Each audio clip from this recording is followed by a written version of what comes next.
Бағы сыйлыкты да булар ат тезегин кургатпай бере берип, ушунчалык кадыр баркыда кетти, кандай критерий негизинде берилип атат, коомчулукка түшүнүк да бербейт. Жөн эле узун бир список кетип эле тизмелер.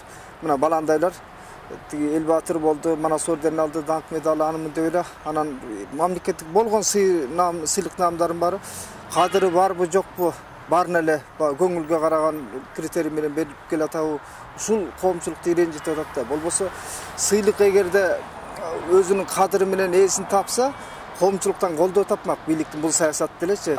Эми мен бийлик наамга кусаматым да жок. Бирок баягы коомдо чындыктын тили менен сүйлөп, сынчыл көз караш менен карап да үйрөнүшүбүз керек да. Биз эгер сапаттуу коомду түптөйбүз десек, мына кабинетинде отуруп, октарынын жыты эмне экенин билбеген адамдар, күч органдарынын адамдары генерал-майор наамын алып отурат да.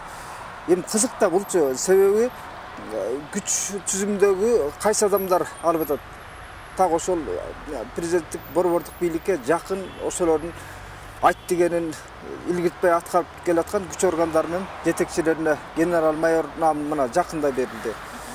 Мунун өзү эмнени билдирет? Демек, жалпы мамлекеттик коопсуздук үчүн эмес, жеке бир адамдын коопсуздугун ойлонгон адамдар. Муну Текебаев дагы парламент залынан чырайына келиштирип айткан. Жанагы ички иштер министрлигине келген, Улан Исраилев келгенде дагы ошону айткан. Сен Текебаевди камаш үчүн келдиң деп, булардын сценарийин алдынан эле айтып келген.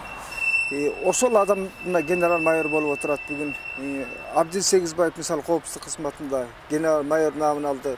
Капкаяктагы жанагы мамлекеттик сыйлыктар, маданият ишмерлерине тиги буларына ат тезегин кургатпай квартал сайын берилип келатканын өзү бул демек сыйлык иттин мойнуна таккан каргыдан эч айырмасы жок экендигин аныктайт да.